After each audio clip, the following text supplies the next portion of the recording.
You may know this bhajan.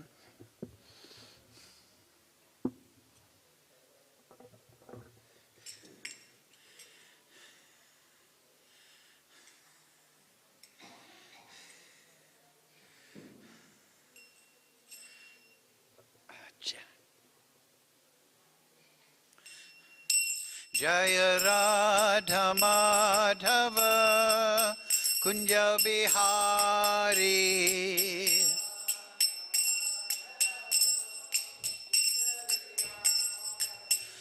Jaya Radha Madhava Kunja Bihari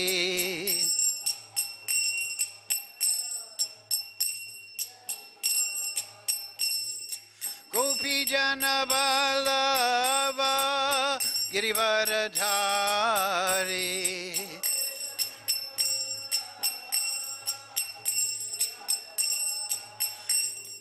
Gopi Jana Vallabha Girivaradhari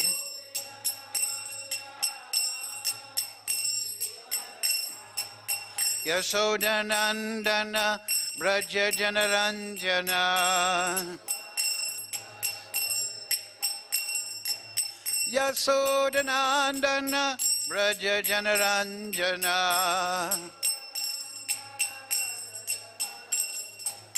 Yamunatira Vanachari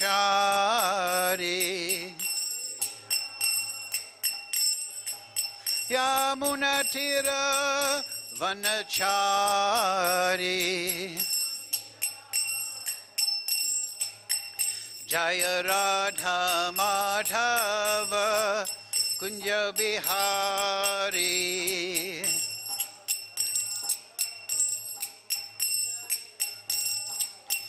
Jaya Radha Madhava Kunja Bihari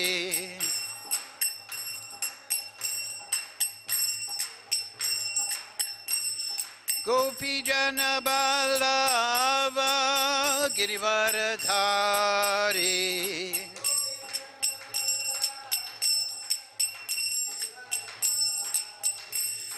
Gopi Jana Vallabha Girivaradhari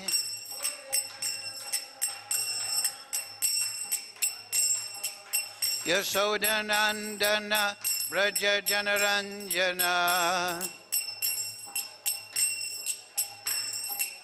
Yasodanandana Braja Janaranjana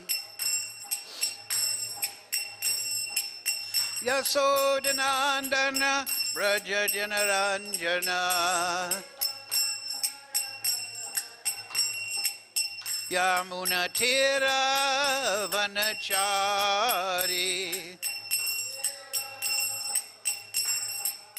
Yamunatira Vanachari Jaya Radha Madhava Kunja Bihari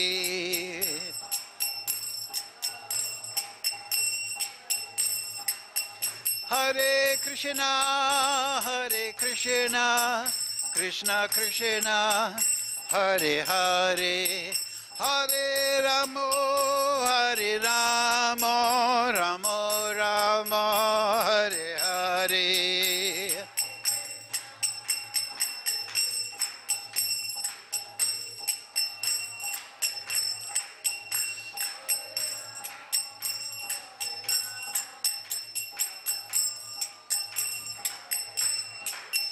Hare Krishna Krishna Krishna Hare Hare Hare Ramo Ramo Ramo Hare Hare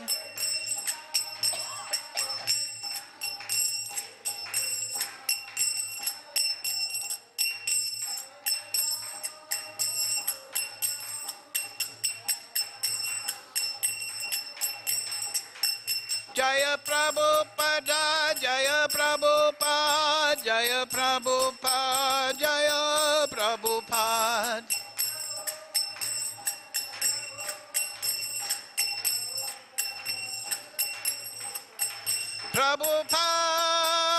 Prabhupada, Prabhupada, Jaya Jaya Prabhupada.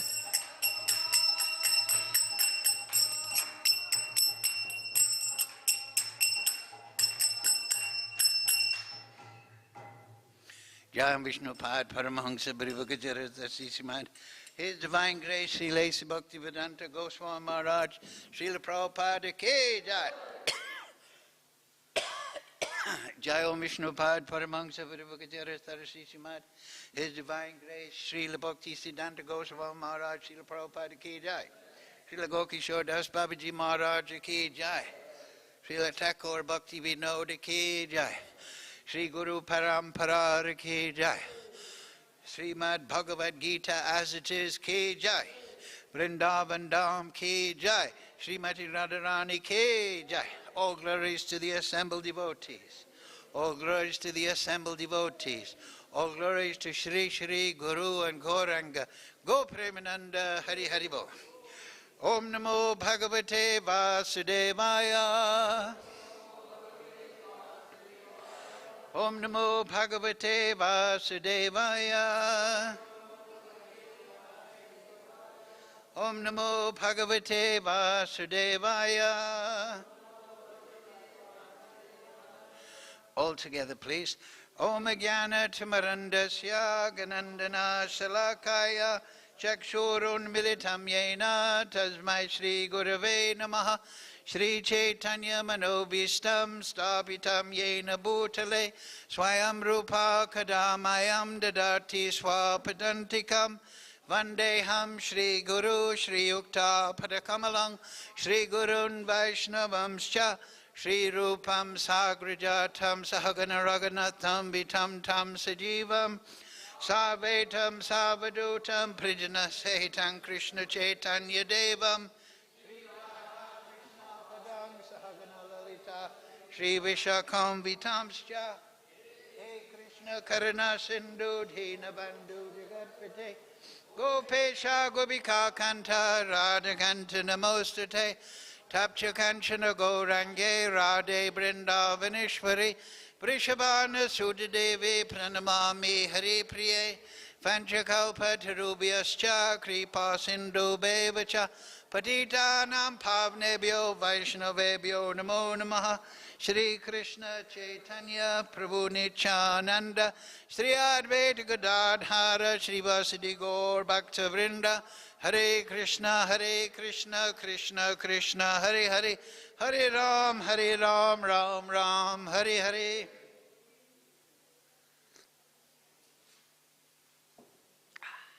So, reading from Srimad Bhagavad Gita as it is, translation and commentary, His Divine Grace Srila Prabhupada. Today's text is number 2, correct? Yes. Okay, please repeat. Adhiyajñaḥ, kathaṁ, atra, dehe smin, Madhusūdana, prayāṇa-kāle, cha, kathaṁ, jñeyo, niyatātmabhiḥ, niyatātmabhiḥ, adhiyajñaḥ kathaṁ atra, dehe smin Madhusūdana, prayāṇa-kāle cha kathaṁ, jñeyo niyatātmabhiḥ, adhiyajñaḥ kathaṁ atra,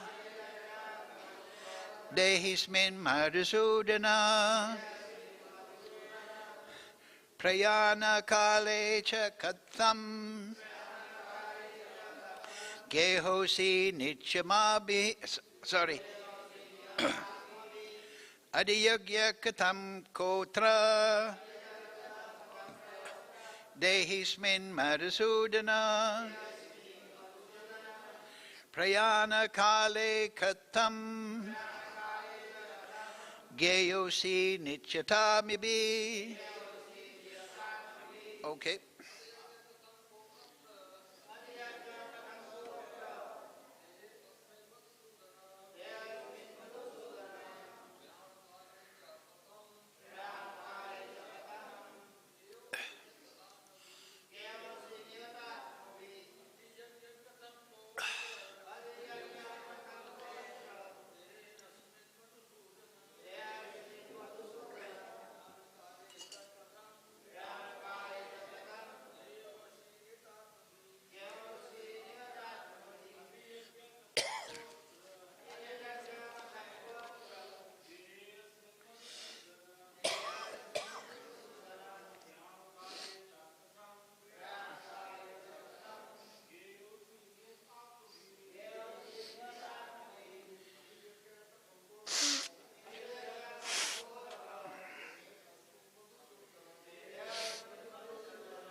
adhiyajñaḥ kathaṁ atra, dehe smin Madhusūdana, prayāṇa-kāle cha kathaṁ,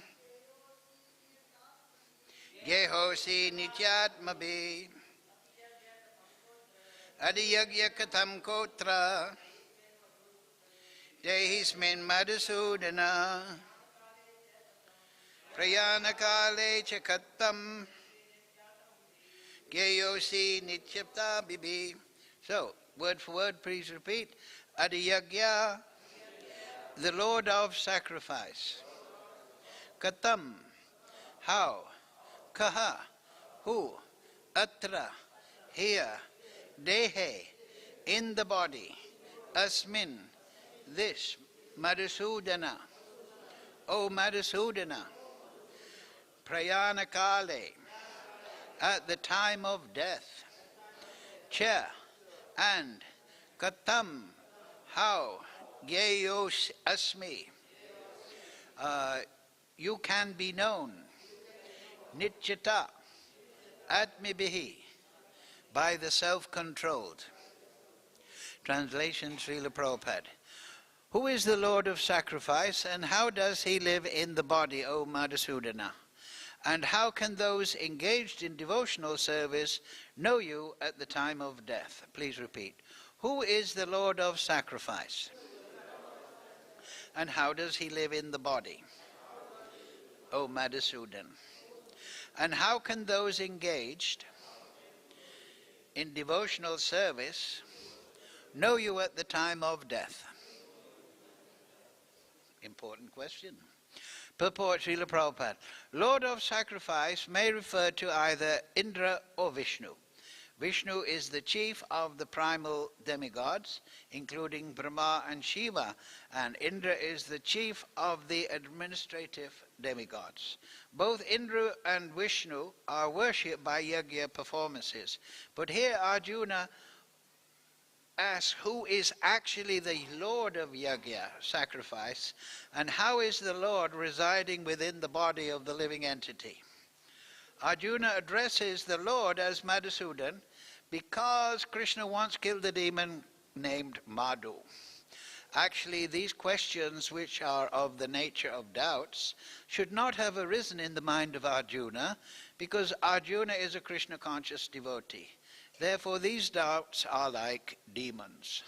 Since Krishna is so expert in killing demons, Arjuna here addresses him as Madhusūdana, so that Krishna might kill the demoniac doubts that arise in Arjuna's mind.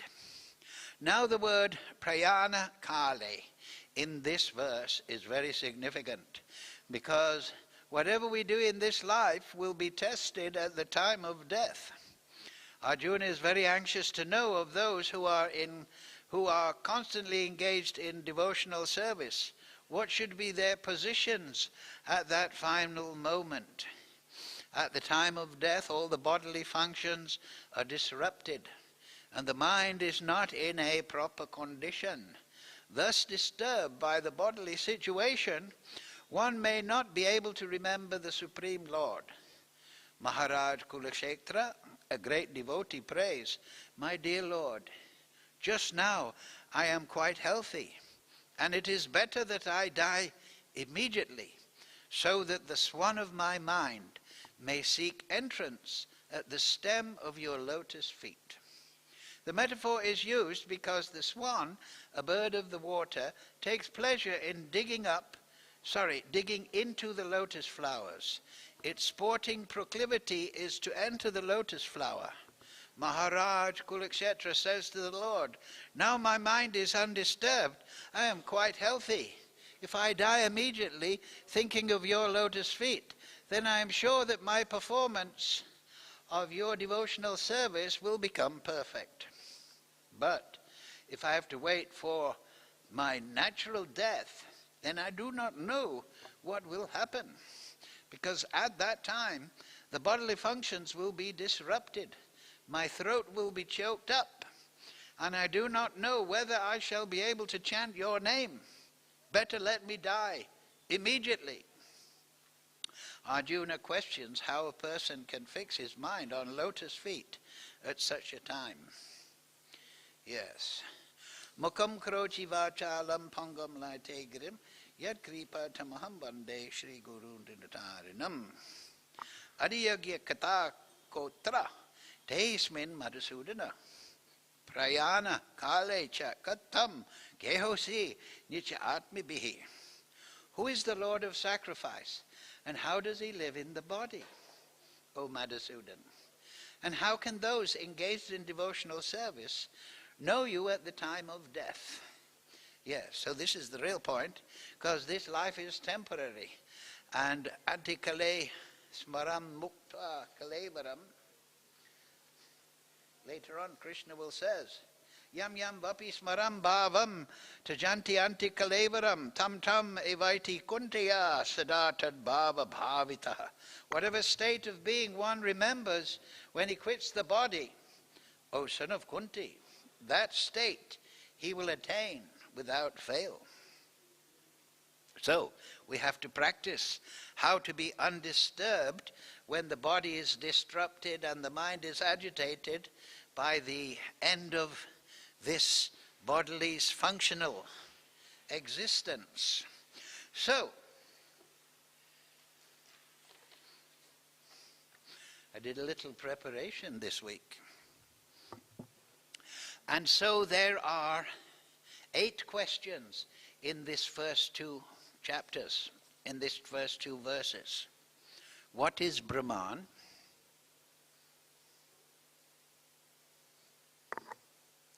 Right? Arjuna inquired, O my Lord, O Supreme Person, what is Brahman? What is the Self? What are fruitive activities? What is this material manifestation? And what are the demigods? Please explain this to me. And then today's verse, who is the Lord of sacrifice? How does he live in the body? And how can those engaged in devotional service know you at the time of death? So that's 8 questions. What is Brahman? What is the Self? What are fruitive activities? Karma. What is this material manifestation that we're on the battlefield of Kurukshetra? What is going on? What is this material world? What are the demigods? You've been mentioning demigods, and it's mentioned in the Vedas. What are they? How does the Lord of sacrifice, number 6, live in the body? That's today. Which part of the body does he live in?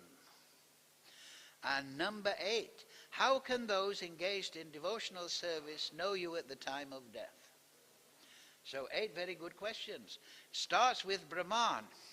So later on, here Krishna, the Supreme Personality of Godhead said, the indestructible transcendental living entity is called Brahman.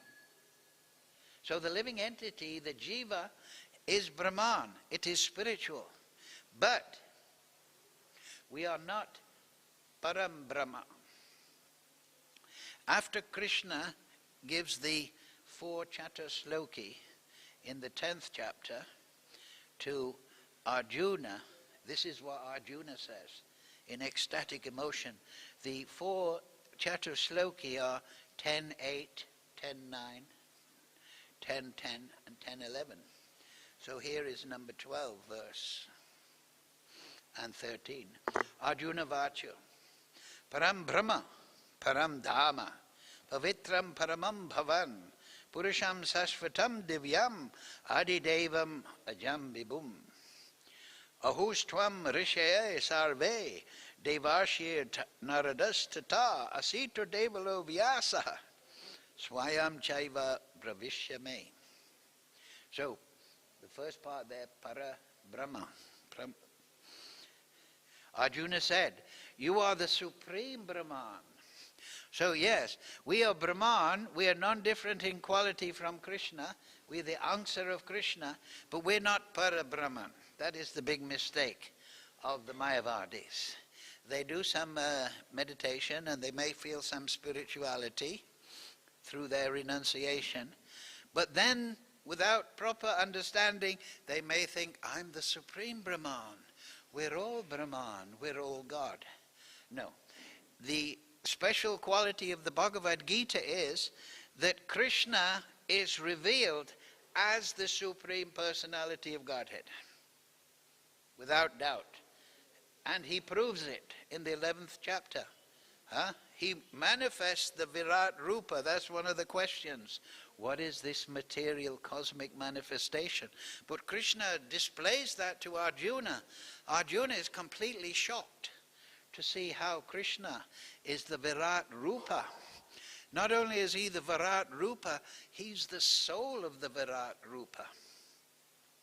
So, but the important point is here that you are Supreme Brahman, the ultimate, the supreme abode and purifier, the absolute truth and the eternal divine person. Now, if you remember Ishopanishad, it says, Ishavasya idam sarvam yatintat jagajam jagat tena tak tena bunjita magrida kashasvittanam. Everything is controlled and owned by the Supreme Lord. But it's not saying who is the Supreme Lord. It doesn't say everything is controlled and owned by Krishna. It's saying by the Supreme Lord.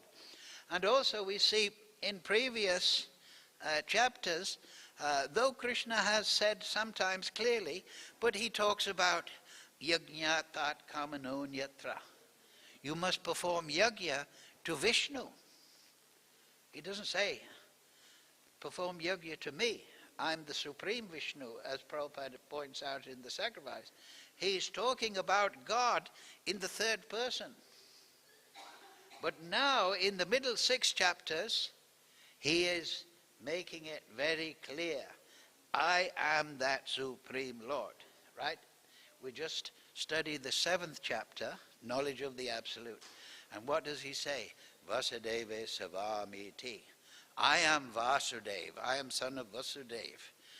I'm born, I appear in Mathura. I'm the Brijvasi.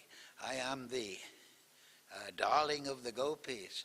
I'm the darling of Mother Yashoda. But I am the Supreme Lord.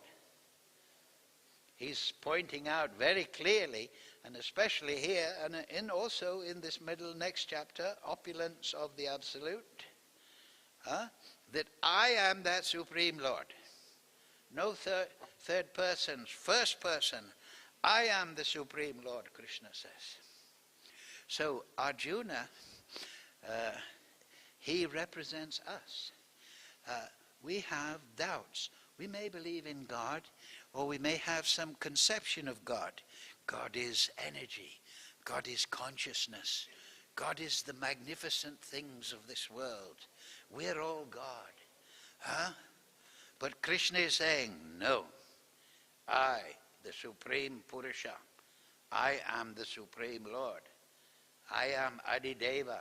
I'm the source of the devas. I'm the source of the material and spiritual energy. Vasudeva Savamiti, Sa Mahatma Sadurlabha, knowledge of the Absolute. That means everything is Krishna. Everything has emanated from Krishna, and Krishna is the creator and maintainer of everything, material and spiritual. Aham sarvasya pravavo matak sarvam pravartate. So, Arjuna says, yes, you are that supreme abode, purifier, the absolute truth, Param Brahma. You are the eternal divine person. You are the primal God, transcendental and original. You are the unborn and all-pervading beauty. So somebody may say, oh, Krishna's talking big. This is 10th chapter. This is not 11th chapter. The Virat Rupa has not manifest before Arjuna. He says, show me how you are pervading everything, how everything is resting in you, how you are the Paradham, you are Parabrahma. Show me how.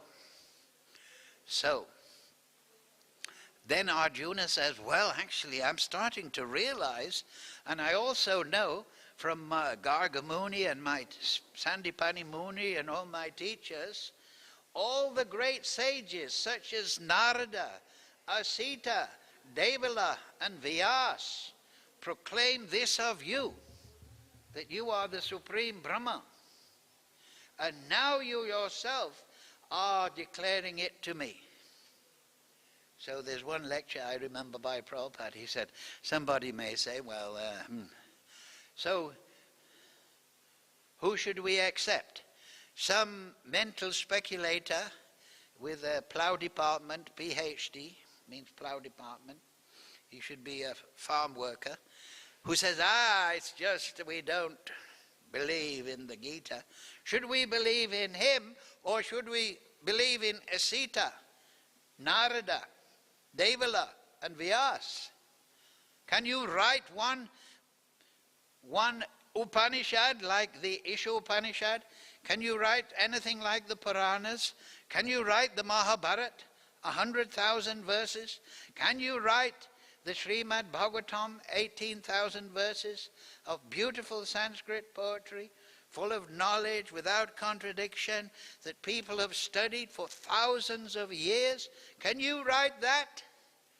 And you dare to say that you know better than Narada, Asita, Devala, Vyasa? Who should we listen to?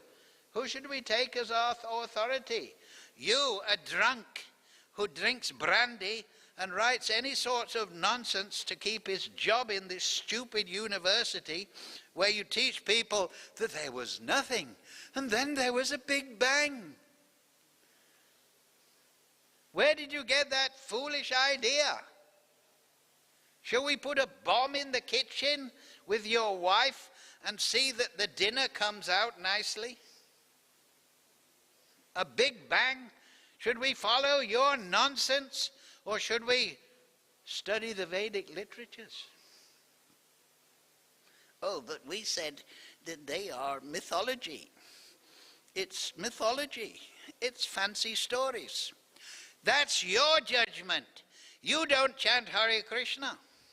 You don't offer your foodstuffs to Krishna. You don't do parikram. You don't do fasting on Janmashtami. You don't do smaranam. You don't do kirtanam. So how would you know? Why should Krishna reveal himself to you, a donkey?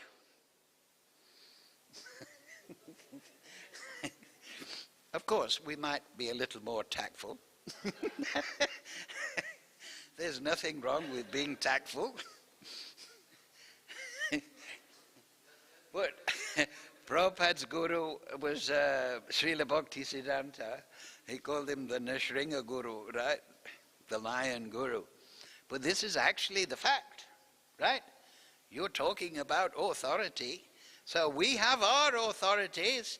We don't follow some nitwit that made communism or capitalism or globalism and then died in a bed, stupid and ignorant. No, we follow the ancient path as described in the Vedas. Veda Pramana. Of the Dasmula, the first one is Veda Pramana. The Pramana means proof. The Vedas are the proof. So, and this is before Virat Rupa. Krishna gave Arjuna divine eyes, and Arjuna could see how Krishna is pervading this material and universe and maintaining it. And of course, this material world, he said, what is this?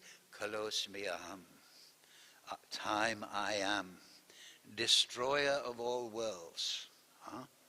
So all these little fireflies, they're little fireflies in the darkness. Blip, blip, blip. So, this is the point. That Krishna, we are Brahman, but we are not the supreme Brahman. And that's why we're in a pickle. That's why we're in this troubled situation. Because we're acting without the shelter of the supreme Brahman.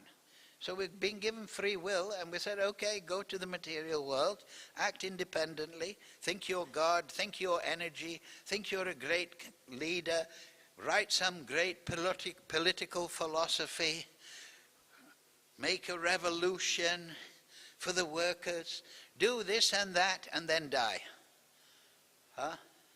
This is what you are. This is what the material world is for people who want to act independent of the Supreme Lord in the illusion. But now, through knowledge, Arjuna is starting to realize that Krishna, his intelligence is being awoken. So that is the benefit of hearing from sadhu, from guru, from shastra, from evam parampara praptam. That is what is the benefit. So now Arjuna is asking those perfect questions. Right. What is the self? Okay, we are Brahman. What is the self? Now this is very interesting, because you might think myself is Brahman. But what Arjuna is asking is, what is the nature of my Brahman? What is my personality? You say I'm supreme, I'm spiritual energy, but please tell me, what is that nature? It's called adhiyajñaḥ. What is the self, the supreme self? So we know that jivera swarupoi nityara Krishna das. The nature of the soul is the eternal servant of Krishna, and he has his own spiritual form, his own spiritual personality, but it is lying in seed form within the soul. Just like within a seed, the tree, the plant, is there. One seed makes a tomato plant, the other one makes flowers, one makes spinach. But this is, each seed has an individual. So every soul, his self is individual. And you can understand that. Just like when we were young, when we were 10, I am the same person now. We are the same person. When we were trying to learn how to ride a bicycle, we were the same identity, same sense of self. And even in a previous life, we may have been a giraffe, and we had the same sense of identity. I'm the tallest giraffe in Africa. We may have thought like that, but we will have had the same sense of identity, of being. That is eternal. So our spiritual self, our spiritual body, our spiritual personality has not yet manifest. Or some may have, but that will come naturally. Just like Prabhupada gives the example that a child doesn't manifest sex desire, but at the right stage of development, it becomes mature. So if we keep sadhana bhakti with a view to the perfection of Swarup Siddhi, developing our spiritual form, growing it from the soul, the adhiyajñaḥ, then our assurance is there. The basic idea is to desire. So that is the nature of the soul. It has its own spiritual form, its own personality. There are unlimited spirit souls, just consider, and each one is an individual. That's really amazing to think how many billions, trillions, quadrillions of spirit soul, and each one is an individual person and will be that person eternally. But we haven't manifest our Swarup. Why? Our Swarup will manifest as we realize Krishna. Because, like I say, the Swarup is the servant of Krishna. So only when we realize Krishna will we realize our relationship with Krishna, which is our Swarup. Now we're entangled in Maya. We're just realizing our relationship with Maya, trying to control and enjoy Maya. So our Swarup is not developing. But by sadhana bhakti, by realizing Krishna, Krishna says, Janma kama te me divyam. When you understand me, then you will attain the spiritual world, and we'll get into that now. So, that is the self.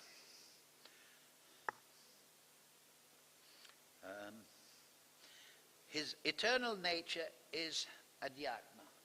So that's our svarup, our relationship with Krishna. And it takes, you're all learned devotees, right? There is Madhurya Bhav, conjugal, there is Vatsalya, parental, there is Sakya Bhav, there is Dasya Bhav, so on. Action, now this is very interesting. Action pertaining to the development of the material bodies of the living entities is called karma, or fruitive activities, right?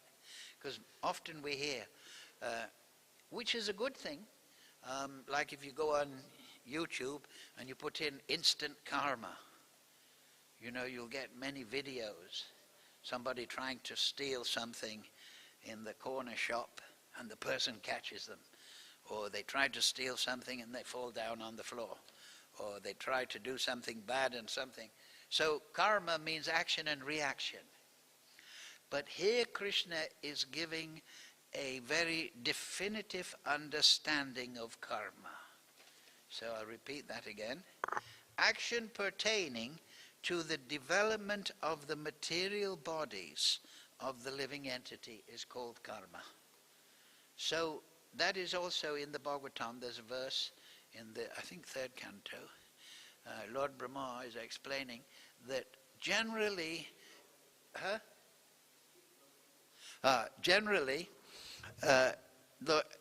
the activities of this life are enjoyed in the next life. For example, say I love to go diving in the ocean. I get myself an air tank and I go swimming with the sharks and the dolphins and I take photos. So I love it. I built my whole life. I have a job, and then every weekend I go diving in the ocean. That's my desire. What will my next life be? I won't need an air tank. I'll be a dolphin, or maybe a whale if I eat too much. So or I may become an Olympic swimmer, right?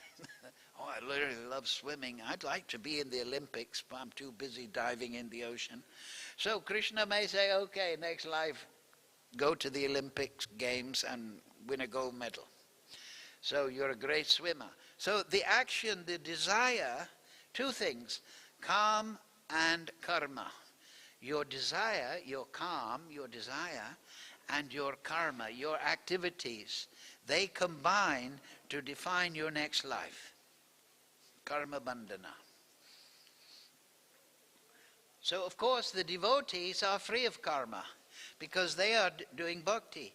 They're doing everything and offering it to Krishna. The materialist is doing everything in his life, but he's fixed on enjoying the result. So, what are fruitive activities? So this is about the material world, have you noticed? Because Krishna has just explained, I'm everything. It's not so much about what's going on in the spiritual world. So what is this material manifestation? Let's see what Krishna says. That is in verse number 4. O best of the embodied beings, the physical nature, this material manifestation, which is constantly changing, is called adhibhuta, the material manifestation. So this is, the material is adhibhuta. It is constantly, endlessly mutable. It is the Virat Rupa. It is the cosmic form of the Lord. Yes, and this universal form, which includes all the demigods, like those of the sun and moon, is called Adideva. So this is very important. How are we to understand this material universe? Well, we can understand it in terms of this material body. We have this gross body, And then we have the subtle mental body. And then we have the soul, the individual soul. And the whole thing is supervised, overlooked by Krishna as super soul. So this cosmic manifestation, that we see the gross elements, earth, water, fire, air, ether, subtle. So this is like the body of the Lord. This is the Virat Rupa. But then within our gross body we have the mental body, and within that mental body particularly the action of the senses are there. The senses including mana, shastra, indriyani. So this gross body, it touches things, and then that information goes into the mental body, and I think, oh, this feels nice. Oh, this is cold. This is too hot. So the senses. So the demigods are compared to the senses of the Lord. There is the gross manifestation, but just like this body is regulated by our senses, our sense of hearing, our sense of touch, our sense of sight, our sense of taste, and our sense of smell. And then we have 5 working senses: the speaking power, the arms, we work with our arms, then the digestive system, then the genital, we create babies with that, number 4, and then number 5, the leg. We walk here and there with the legs. These are our working senses. So we have 5 knowledge-acquiring senses called jnanendriyas, and then kamendriyas. So these are all based within the subtle body. And the soul is energizing this with buddhi and prana. So this material cosmic manifestation, Arjuna is asking, what are the demigods? What is the cosmic? It is the body of the Lord. It is the Virat Rupa. And the demigods are the extended limbs or the senses of the Supreme Lord. They're empowered. The sun is empowered. The moon is empowered. We have the 8 Vasus and so on, and all the demigods. Indra is mentioned. He's very powerful. He's running the universe. Just like we have in India, we have different departments, right? We have the transport department, finance department, defense department, and we have big powerful people in charge. So similarly, the demigods are running the universe. Krishna is transcendental. So he is the soul of the universe. He is the soul. The demigods are the subtle body. We can see this. And then we have the gross manifestation, which is mixed up earth, water, fire, air, ether, and so on and so forth. So this is how to understand the material manifestation, the Virat Rupa. Arjuna will see it with divine eyes in the 11th canto. So, then the next question is, how does the Lord, who is this Lord of sacrifice? As we said earlier, Krishna has not been talking about himself as God. He's been saying Vishnu and this demigod, he's been saying. But now, who is this Lord of sacrifice that you've been talking about in the first chapter, second, third chapter, Karma Gyan? So then Krishna says, this is where he makes it very clear. And I, the Supreme Lord, represented as the Super Soul in the heart of every embodied being, I'm called adhiyajñaḥ, the Lord of sacrifice. So he's saying now, okay, I've been talking about the sacrificial Lord, I've been talking about this and that, but now, Arjuna, I want to make it very clear, I am that Supreme Lord. I am that Lord of sacrifice. I am the Paramatma. Paramatma is my expansion. Make that very clear. And then, then the next question is, okay, you're the Supreme Lord.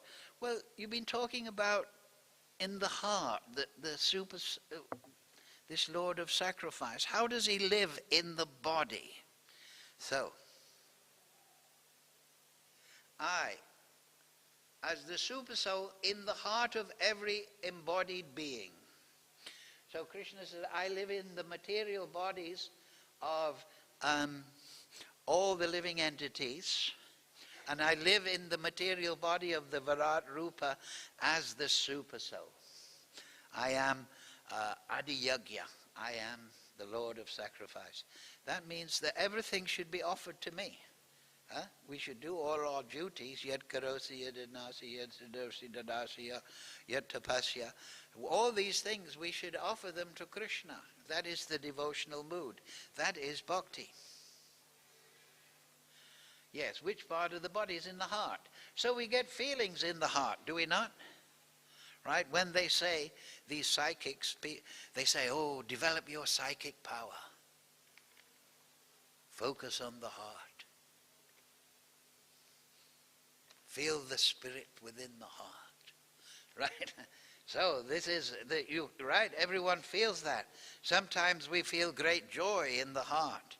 Sometimes we feel shock. Oh, you gave me a heart attack. Something like that. Because the soul is there with the supersoul. And the soul is resting upon the supersoul. Just like sometimes we may have a picture, here is Paramatma and here is the soul. But actually the thread, the supersoul, the soul is resting upon the soul. The supersoul is the Atma. You've heard this. This is one of the names of Krishna. Atma. He is the soul of the soul.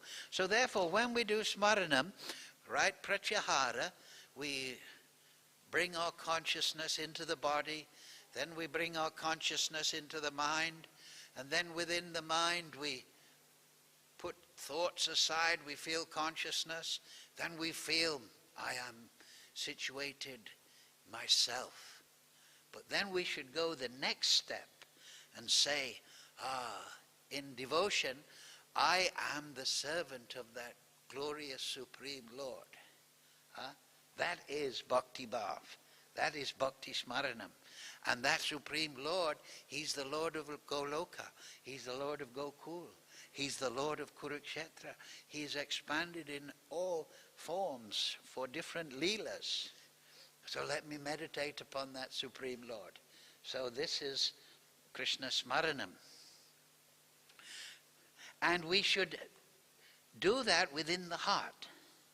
We should feel that.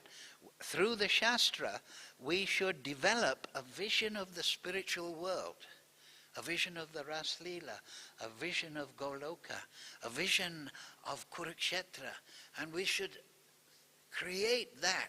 It's called Manasik Murti, a murti made of the mind, and we should live within that reality rather than just this external world and remembering things from the past.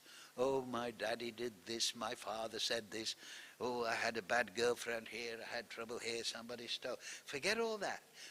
Create, through the Shastra, Bhagavatam, a vision of the spiritual world, and improve that, and meditate upon that internally. That is bhakti. So, he's living within the heart. Then the final question, number 8. How can those engaged in devotional service know you at the time of death? Like I say, we construct this spiritual world within, right? So what does Krishna say? Number 5. So in two verses we got all 8 questions, and then in 2 more verses Krishna answered 7, and now number 8, which is the real one. How can we know you at the time of death? And whoever at the end of this life quits his body, we have to quit this body. We may think this is the most handsome body on the planet, but we still have to leave it. We can't take a photo, a selfie with us. I want to take a selfie to the spiritual world. No. We quit this body remembering me alone. ekeha kurunandana, at once attains my nature. This is Narada Muni from the Bhagavatam at the beginning. He left his body and immediately became in his spiritual form. Of this there is no doubt, Krishna says. And then he expands on this. So this is the answer. But then he expands this because repetition is necessary for understanding. Whatever state of being one remembers when he quits the body, O son of Kunti, that state he will attain without fail. Like I say, if you want to be an Olympic, if you love running and jogging, very good. Next life you can become a horse. Or maybe an Ethiopian marathon runner, right? They're incredible. They can run 40 miles and then have breakfast. So, therefore, Arjuna, you should always think of me in the form of Krishna, because whatever state you think of, so like I say, we construct the spiritual world as our vision. You should always think of me in the form of Krishna, all attractive. And at the same, carry out your prescribed duty of fighting, right? You have your material, we all have our material duty. Arjuna's is fighting. You should do it. With all your activities dedicated to me, and your mind and intelligence fixed on me in the manasik murti, you will attain me without doubt. He said that before, Krishna said, right? You will attain me without fail. And then the previous verse, of this there is no doubt. So in number 5, he's saying there's no doubt, without fail. Number 8, you are sure to reach me. Number 7, you will attain me without doubt. Then number 8, he says, he who meditates on me as the Supreme Person, his mind constantly engaged in remembering me, undeviated from the path. O Partha, he is sure to meet me. That's 4 times. Let's see how many times he's really telling Arjuna. Oh, and then he expands. What kind of meditation? It's very interesting, this. One should meditate upon the Supreme Person as the one who knows everything, as he who is the oldest, the original, who is the controller, who is smaller than the smallest, who is the maintainer of everything, including us, who is beyond all material conception. He's spiritual, he's transcendental. Like I say, we have to develop a vision of transcendence from the Shastra and from Guru, who is inconceivable. He's beyond material calculation. He's not bound by space, logic, time, or potency, who is always a person. He's always a person. He's not consciousness alone. He is the source of consciousness. He is luminous like the sun, Chit Shakti. He is transcendental, beyond this material nature. And then again, so now he's going to, I think 4, we're up to 4. Here, number 10. Who at the time of death fixes his life hair between the eyebrows, strength of yoga, undeviating mind, engages himself in remembering the Supreme Lord in full devotion, loving attitude, will certainly attain the Supreme Personality of Godhead. So that's 5 times. Right? And then Krishna expands about yoga and darkness and light. But then he says at the end, don't worry about it, Arjuna. If you're my devotee, you can die at any time, any circumstance. Why? Because, Kulakshetra Maharaj doesn't say it, because the thing is, if you've given your whole life to Krishna, Krishna will take you at the time of death. You don't have to think, oh, I might forget, I might think of the wife. No, Krishna will pick you up.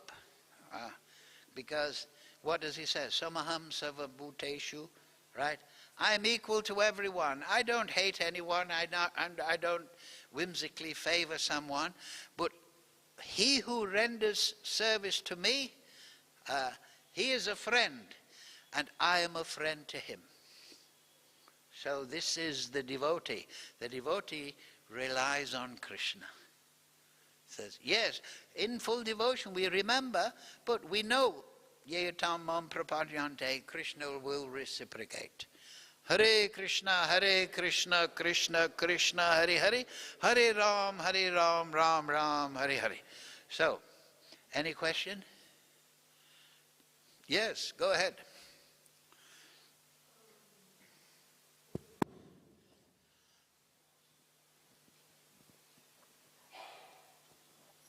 Thank you for a nice class, Keshi Damana Prabhu. In the Bhagavad Gita, Krishna says that he is in the heart of all living entities. And then in the Srimad Bhagavatam, it is said that, in the heart there is Viṣṇu, Kshirodakshai Viṣṇu. Viṣṇu. Yeah. Yes. So, is it Krishna or Viṣṇu? Well, Viṣṇu and Krishna, of course, as you know, are non-different.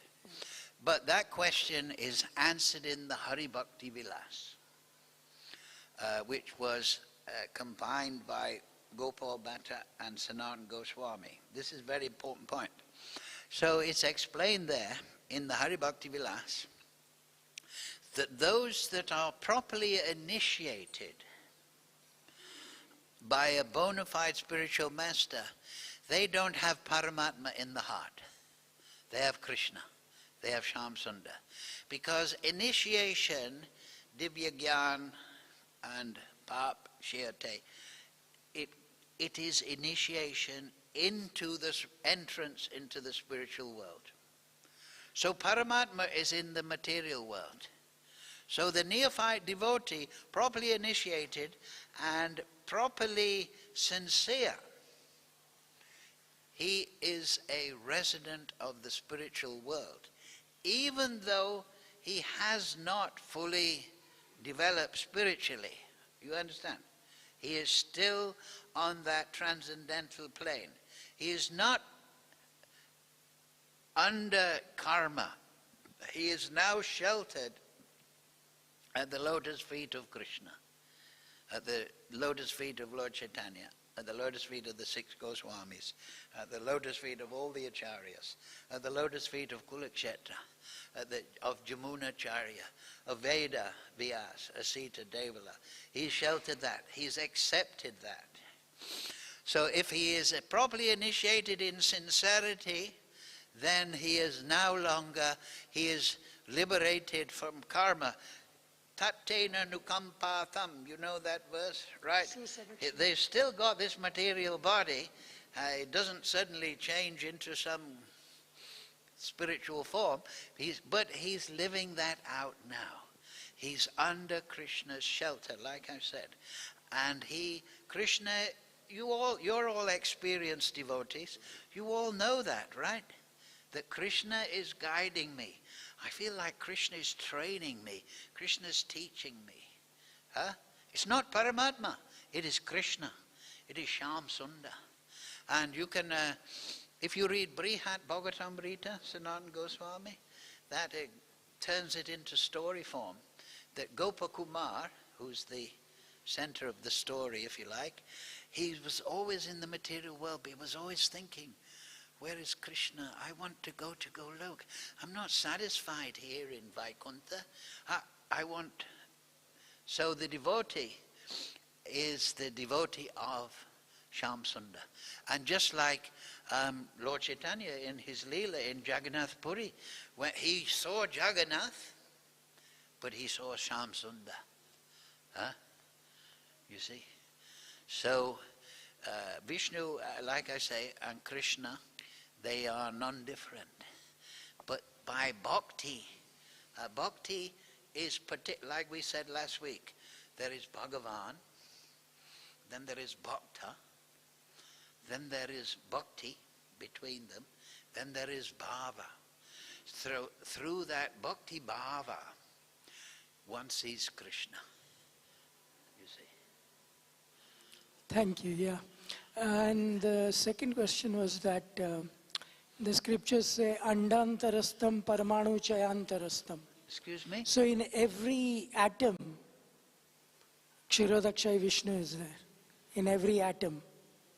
Sorry, I'm not getting, it's not clear. Andantarastam paramanu chayantarastam, which means in every atom. Huh? In every atom, Yes. the Lord Vishnu is there. Yes, Vishnu, yeah, everything. Is there in every atom. That is, that's the opulence of the Absolute. That everything is resting upon Krishna. Krishna says, Sutri mani gana iva. Just like neck beads. My neck beads broke the other day. I need a new set. But the broken ones are here. So the thread that holds the neck beads together, the neck beads are the creation. The thread is Krishna. Everything is resting upon Krishna. Nothing is independent of that. That's what, like in that sloka, Arjuna said, you are param dham. You are the supreme abode. You are the supreme shelter. You are param ashraya. You are the shelter. Everything is, just like this building is resting on the foundation. So the foundation of everything is Krishna. So Krishna is the foundation of the atoms and the molecule, the sun, everything is resting upon that. This is Krishna conscious, to see Krishna everywhere. And that is the factual status. Everything is the energy, the creation of Krishna, and everything is maintained by Krishna. That is even a question in science. They say why it's called the law God's of particle. Entropy. Why do the atoms and molecules stay together? Why, this is a microphone, but why is it maintaining its shape? Why isn't it just all the atoms and molecules just melting away into kind of a soup? You put many things in the soup, you boil it, and it all becomes one. So that is because Krishna is maintainer, is Vishnu. So he's doing that. Every sutri mani gana iva. There is another sloka, yad yad vibhuti mat sattvam srimad urjitam evava tad tad evarato gachchan mya sambhava. What is the talking about all this detailed knowledge, Krishna says? Just know that I am, with a single spark of my splendor, I have created everything. Yad yad vibhuti mat sat shri, everything, sambhavam, everything has come from me with a little spark. Krishna is unlimited. The spiritual world is unlimited. He's inconceivable. So when we had this list, we should meditate on the Supreme Lord. It was the oldest, the original, the inconceivable. We can contemplate this. I'm going to chant one round, and I'm going to contemplate Krishna as the origin. I'm going to chant another round, and I'm going to contemplate Krishna as the maintainer. You see? And then we'll get realization. Thank you. This is the path of bhakti. So one question.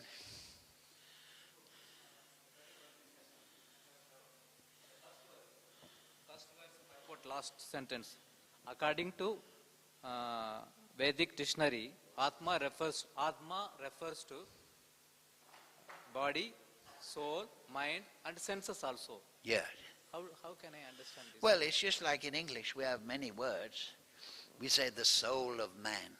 We might think it's the emotional nature, or the soul of the football team is very strong in the World Cup, So one word can have many meanings, but Atma means the body is the self, right? On one level, right? Atma means the body is the self. But also some people say, no, I'm not the body, I'm the mind. I'm a philosopher. This is my Atma. And then another person may think, I'm consciousness. My Atma, myself, is my consciousness. then a devotee, no, my real self, Atma is in relationship to the Supreme Lord. So according to knowledge, development, so on and so forth, Atma can have different meanings. You understand? Like you know that you're spirit soul. So when I say, how's your Atma? You know, oh, he's talking about my soul. You understand? So many words like that. Then one more question, Prabhu. Huh? One more question. If like Kulesegara Alvar thinking that now I am healthy, you can take me, I am ready to die. But when the natural death comes, it is because of bodily disturbance, you cannot remember. But practically we have seen that is high level devotees like that. Practically we have seen our friends. Like I say, that is bhava. That is bhava. You see, there is 5 primary bhavs, right? Madhurya, Vatsalya, Sakya, Dasya, Shanta. And then there is 7 secondary: laughter, astonishment, chivalry, compassion, anger, dread, ghastliness. These are different rasas. And then there are, Rupa Goswami in the Nectar of Devotion, he explains there are 33, I think 33 or 32, sanchari bhavs. And they mix. You know, just like you have different things in a cooking pot. So you have devotee has, he has his sthāyi bhav, his sakya bhav. But now he's feeling fearful. But then the sanchari bhavs come. You start, I feel separation. So number 3 of the, the last of the, I think it's 33, the Rupa Goswami has enumerated. The last one is the desire to die. But this is not suicidal tendency in the material world. This is the desire to go to Krishna. This is vipralamba sevya bhav. So this mood of I want to go to Krishna and I'm being held in this material world. So one of the sanchari bhavs, and that's what Kulashekha is illustrating, is the feeling that I don't want to continue in this world. I want to go to Krishna. I can't. You know, like the 6 Goswamis, Hey Radhe Brajadeva Ke, Hey Nanda Suno Koto. Where are you? Are you in Govardhana? So the devotees, Vipralamba Seva Bhav, just like in the Astakala Leela, the Shiksastikam, Nayanam Gladasru Dharaya. Oh, feeling your separation, Govinda. I'm feeling one moment is like 1,000,000 years or something. So the developed soul, he wants to be with Krishna.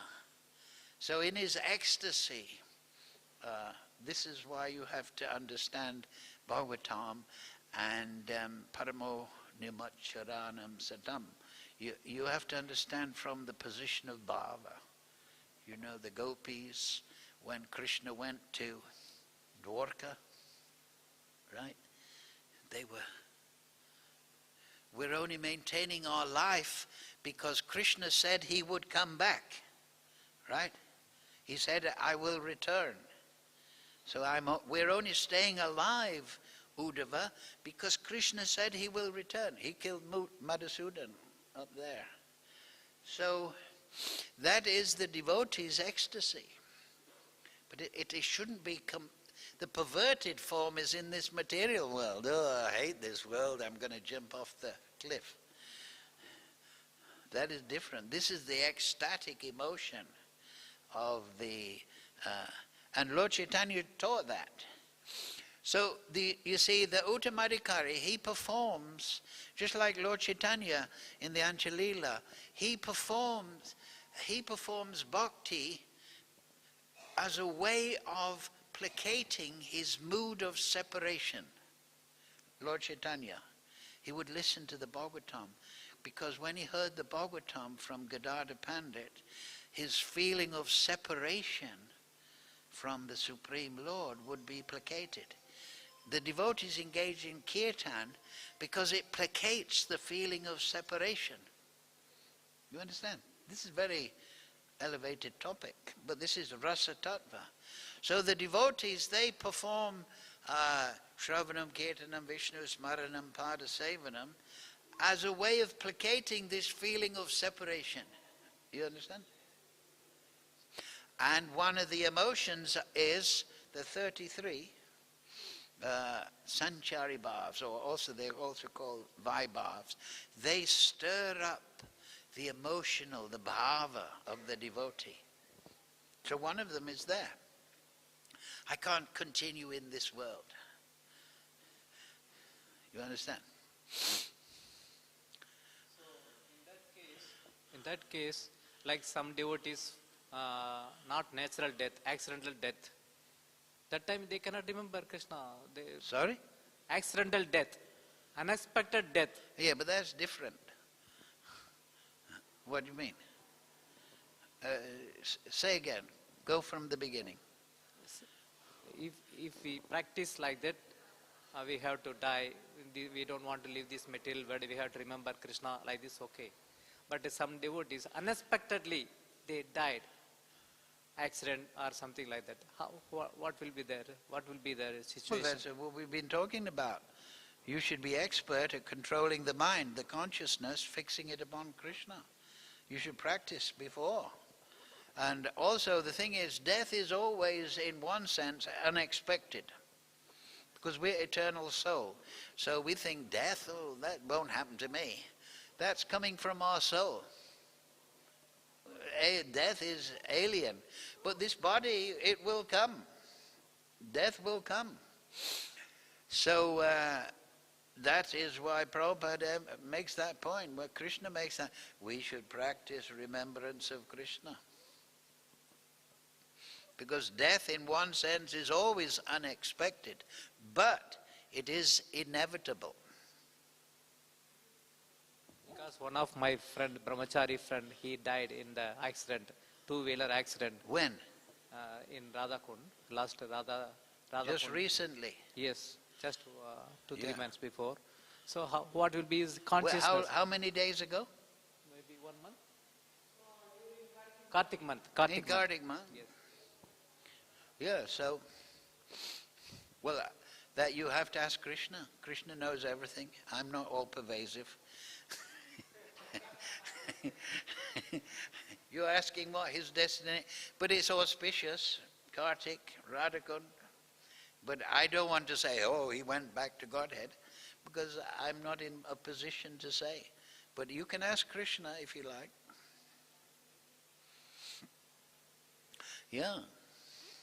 That's why I said, we have to build up, we have to make a manasik murti, we have to create a vision of the spiritual world and live in that, right?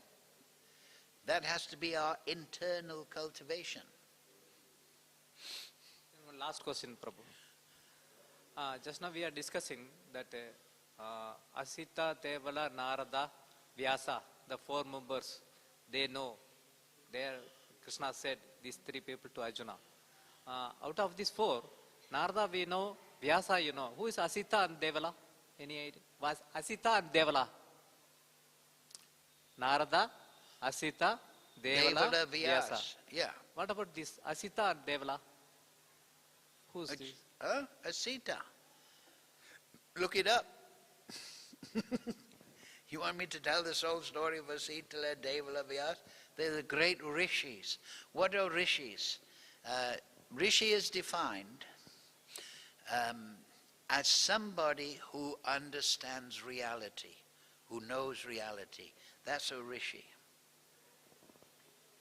He's at a point where he knows what is reality. He's no longer in illusion.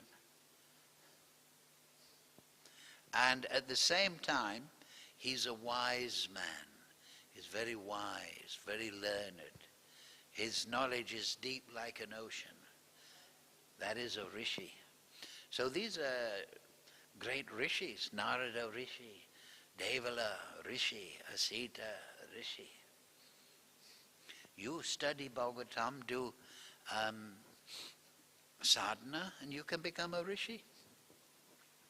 But higher than the rishi is the bhakta, right? You know, the resident of Goloka, you know. Their vision of reality is, where is Krishna?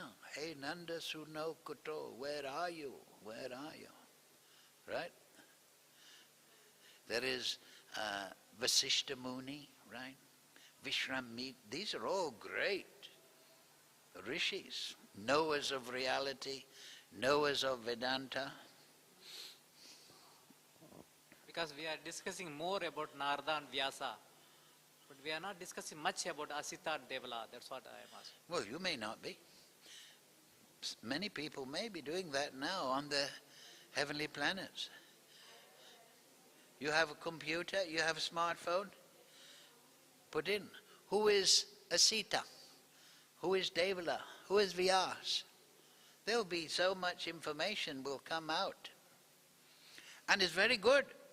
If you study who these great sages are, you'll find it inspiring, right? There is 3 authorities, Veda Pramana, Acharya, Mahajan, Rishis, and then Guru, Sadhu. So next Friday or tomorrow, come and see me. Tell me who is Asita Devala Vyasa. Look it up. It's fascinating. I have one book. I don't know if you can get it on the internet. A big book. It's called the Puranic Encyclopedia.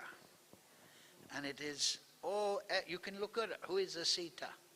And it'll have a whole section on Asita. He's mentioned in the Brahmanda Puran here. He's mentioned this.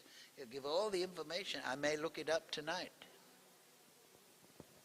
Yeah, you should become, if you have a question, inquire, satisfy.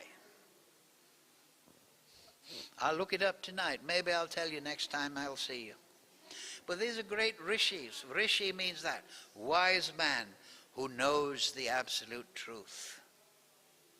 All right, thank you all very much. Hare Krishna, Krishna Krishna, Hare Hare, Hare Ram, Ram Ram, Hare Hare. See you next Friday.